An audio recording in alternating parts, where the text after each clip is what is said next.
The other practice I want to look at as far as meditation is walking meditation. All right, so if we get up from the sitting position, we can also, focus on the footfall and focus on what's happening during the gait cycle to keep us present.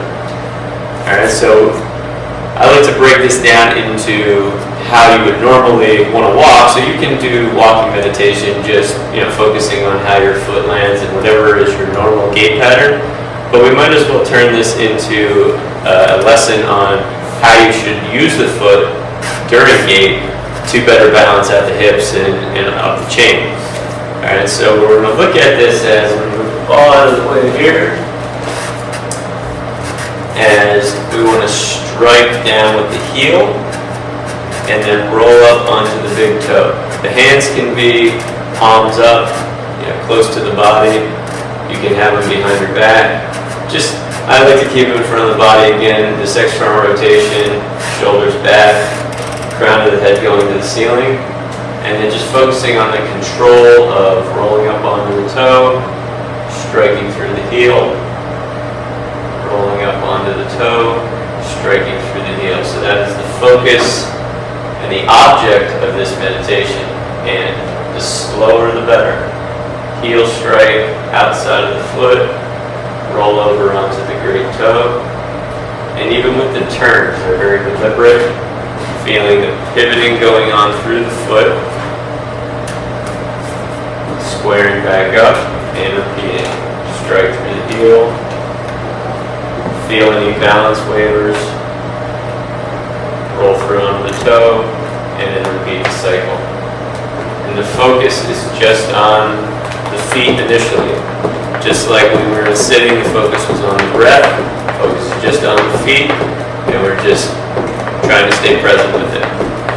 Ultimately, you can extend that up and try to coordinate the breath with the movement. Inhale during the swing. Exhale as this leg is in the stance phase, as this leg is coming through.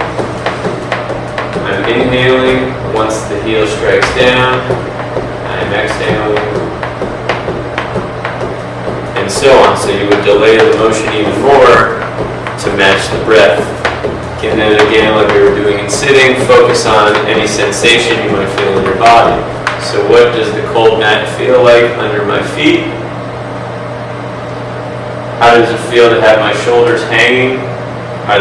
Do they feel like they're back in the sockets? Do I feel like my head's forward? So you're developing this body awareness in the activity of walking. Alright, so you're developing awareness, you're staying present, you're down-regulating the sympathetic nervous system, which will be overactive during chronic stress. And it's just another way to get you up. So if you do have a job where you're sitting most of the day, it is beneficial to practice a sitting practice of meditation, in that you're going to be sitting in a different posture, hopefully with the hips open a little bit more and with more erect spine. Teaches you how to stabilize and have a little bit more endurance in those muscles that you'll need for longer duration sitting. But then also having the walking practice can be nice to set a timer for about 5 minutes and just break up what you're doing throughout the course of the day. So you'll have two benefits there, where you'll kind of decrease the stress and anxiety of the job, and also get you up and moving. And as we all know, we're not nearly as productive, even though we feel like we need to be multitasking and be super anxious to get all of our work done. We find ourselves to be a lot more productive if we can actually kind of calm down, rest our minds a little bit, and we'll be able to use our brains a little bit better throughout the course of the day.